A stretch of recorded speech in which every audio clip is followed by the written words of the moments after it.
ជាបច្ចេកវិទ្យាក្នុងស្រុកហើយ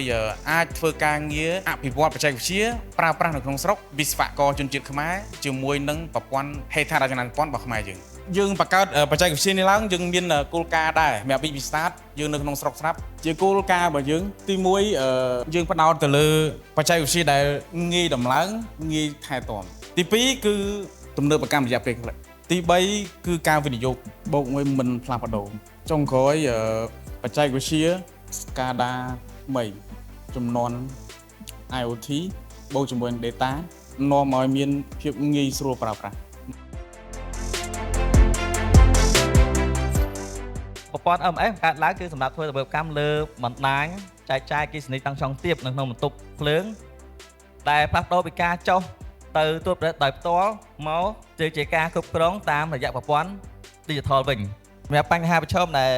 បងប្អូនអគ្គិសនីបានជួបហ្នឹងគឺមានដូចជាការឡើងកម្ដៅលើខ្សែដែលយើងពុំអាចដឹងហើយចំណាយពេលវេលាក្នុងការទាញយកព័ត៌មានពីបន្ទប់ភ្លើងដែលយើងមានបញ្ហាហ្នឹងក៏ដូចជាត្រូវប្រើប្រាស់ឧបករណ៍មួយចំនួនដូចជា Climater តាក់ម៉ូដើម្បីទៅបាញ់កម្ដៅក៏ដូចជាវាស់លើ feeder មួយអញ្ចឹងក្រុមការងារមានការលំបាកពីព្រោះយើងដឹងថាតើបញ្ហាហ្នឹងអតិបមានៅពេលណាទេនៅពេលដែលយើងចុះហ្នឹងគឺចុះទៅវាស់នៅពេលខណៈមួយដែលយើងគិតថាវាឡើងប៉ុន្តែជាក់ស្ដែងវាអាចប្រែប្រួលទៅតាមការប្រើប្រាស់របស់អតិថិជន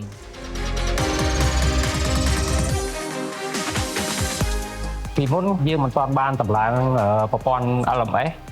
មិនបានទទួលព័ត៌មានអ្វីពីទិន្នន័យនៅក្នុងបន្ទប់ភ្លើងក្រោយពីយើងបានតម្លើង DLC 015យើងទទួលបានទិន្នន័យទៅលើការប្រើប្រាស់24ម៉ោងលើ24ម៉ោងរបស់ Transfo សីតុណ្ហភាពរបស់ Transfo បន្ទប់ប្រើប្រាស់ចេញពី LVDB គ្រប់ feeder ដែលយើងបានបំពាក់យើងបានកាត់បន្ថយនៅការប្រើប្រាស់កម្លាំងចុះទៅផ្សាយផ្ទាល់ដើម្បីយកព័ត៌មានពី Transfo ទទួលបាននូវការបង្ការនៅហានិភ័យផ្សេងៗពីការប្រើប្រាស់ក្នុងបន្ទប់ភ្លើងពីព្រោះយើងទទួលបានព័ត៌មានលម្អិតពីការប្រើប្រាស់បន្ទប់ភ្លើងនិង feeder ចេញពីបន្ទប់ភ្លើងយើងអាចប៉ាន់ឆ្មាន់ថាទីតាំងអាចត្រូវបន្ថែមបន្ទុកឬក៏បន្ថែម Transfo ដើម្បីធានានូវស្ថិរភាពជូនអតិថិជន